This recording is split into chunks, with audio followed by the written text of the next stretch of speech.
ఓం శ్రీ మాత్రే నమః. ఛానల్లోకి స్వాగతమండి. పూర్వజన్మ పుణ్యఫలమే కుంభరాశి వారికి ఊహించని రూపంలో సాక్షాత్తు ఆ పరమేశ్వరుడే వీరిని అనుగ్రహించబోతున్నాడు. కేవలం ఒకే ఒక్క అభిషేకం ఈ రాశివారి జీవితాన్నే మార్చేస్తుంది.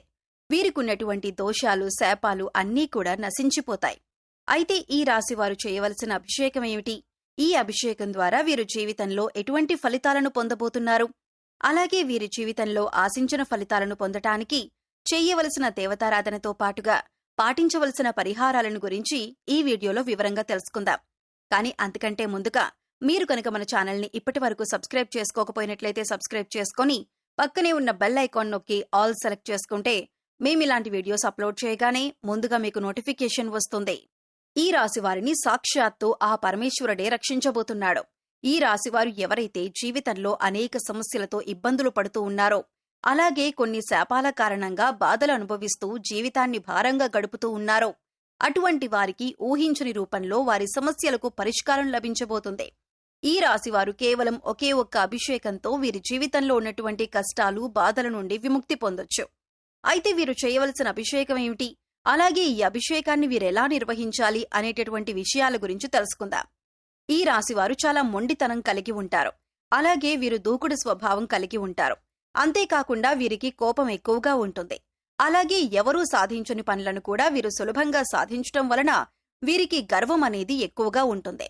అంతేకాకుండా వీరు ఎంతో ధైర్యంగా ఉంటారు. అలాగే వీరు కుటుంబం పట్ల, జీవిత భాగస్వామి పట్ల ప్రేమను కలిగి ఉంటారు.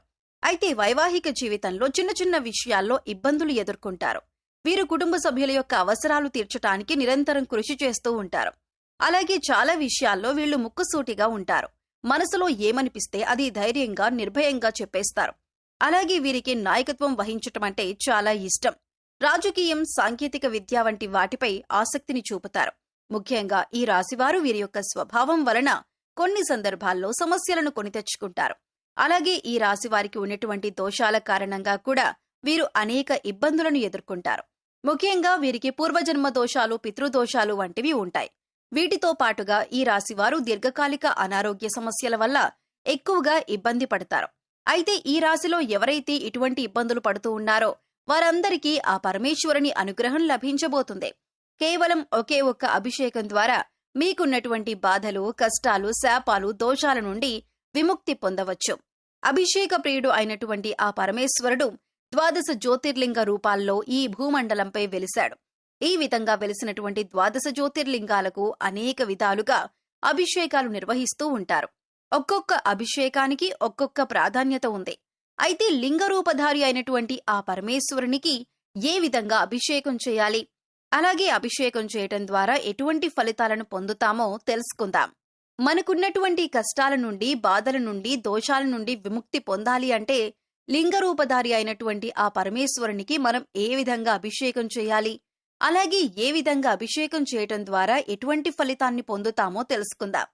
కంచిలో వెలిసినటువంటి ఏకాంబరేశ్వర శివలింగానికి ధారాభిషేకం చేస్తారు. ఈ విధంగా చేయటం వలన సకల పాపాలు నశిస్తాయి. అలాగే తేజోలింగధారి అయిన ఆ శివునికి రుద్రాభిషేకం అంటే చాలా ఇష్టం. ఈ రుద్రాభిషేకం చేయటం ద్వారా సర్వసంపదలు చేకూరుతాయి. అలాగే చిదంబరంలోని చిదంబరేశ్వరుడికి శతరుద్రాభిషేకం చేస్తారు. ఈ శతరుద్రాభిషేకం వలన కుటుంబాభివృద్ధి జరుగుతుంది. అలాగే శ్రీకాళహస్తిలోని కాళహస్తీశ్వరుడికి ఏకాదశ రుద్రాభిషేకం చేస్తారు. ఒరిస్సాలోని కోనార్క్లోని సూర్యరూపధారి అయిన శివునికి లఘు రుద్రాభిషేకం చేస్తారు. దీని వలన పునర్జన్మ ఉండదని శాస్త్రం చెబుతుంది. అలాగే చంద్రనాథలింగంకి మహారుద్రాభిషేకం చేస్తారు. దీనివల్ల జ్ఞానాభివృద్ధి జరుగుతుంది. అలాగే ఖాట్మాండు వద్ద త్రినాథ క్షేత్రంలో అతి రుద్రాభిషేకం చేస్తారు. ఈ అభిషేకం వలన అఖండ పుణ్యముక్తి చేకూరుతుంది.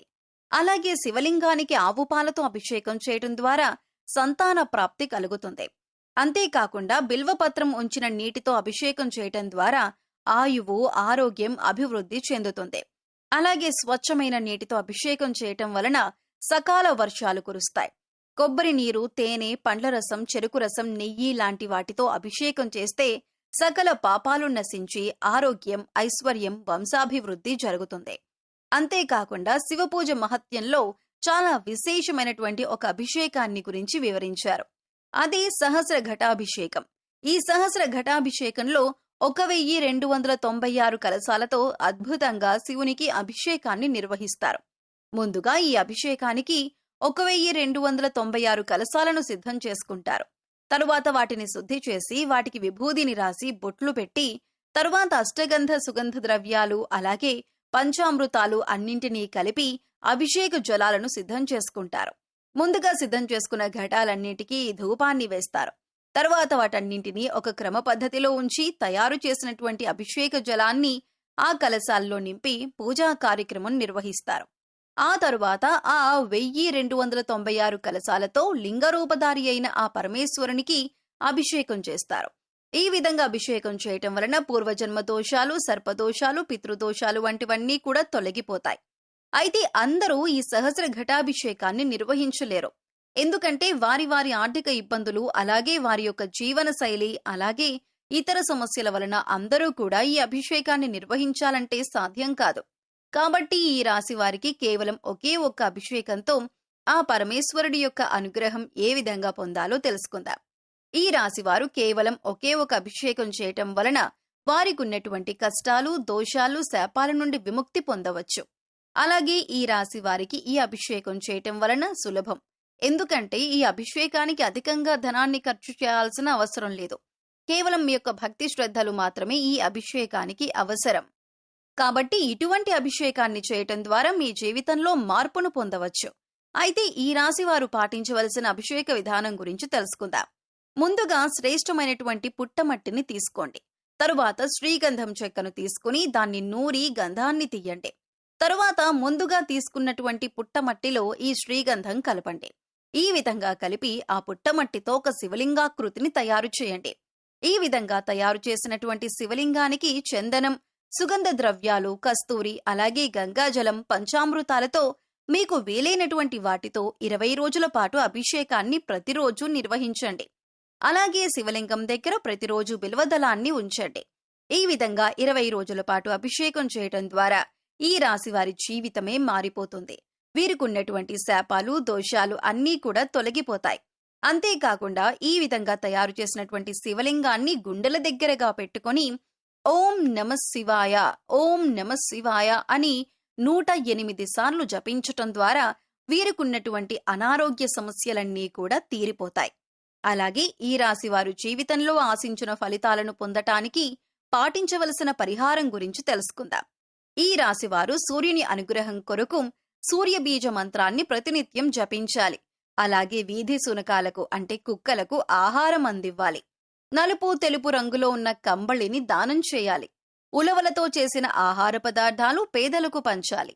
ఉలవలను నీటిలో నానబెట్టి గోవులకు తినిపించాలి. అలాగే మంగళవారం నాడు ఉపవాస నియమాన్ని పాటించటం, సుబ్రహ్మణ్య స్వామి దర్శనాన్ని చేసుకోవటం శుభ ఫలితాన్నిస్తుంది. సో చూశారు కదండి, కేవలం ఒకే ఒక అభిషేకం ఈ రాశివారి జీవితాన్ని ఏ విధంగా మార్చేస్తుంది. అలాగే ఈ అభిషేకం ద్వారా వీరికున్నటువంటి శాపాలు, దోషాలు ఏ విధంగా నశించిపోతాయి వంటి విషయాల గురించి ఈ వీడియోలో వివరంగా తెలుసుకున్నాం కదా. ఈ వీడియో మీకు నచ్చినట్లయితే లైక్ చేయండి. మీ ఫ్రెండ్స్ అండ్ ఫ్యామిలీ మెంబర్స్ లో కుంభరాశి వారు ఉంటే వారితో ఈ వీడియోని షేర్ చేసుకోండి.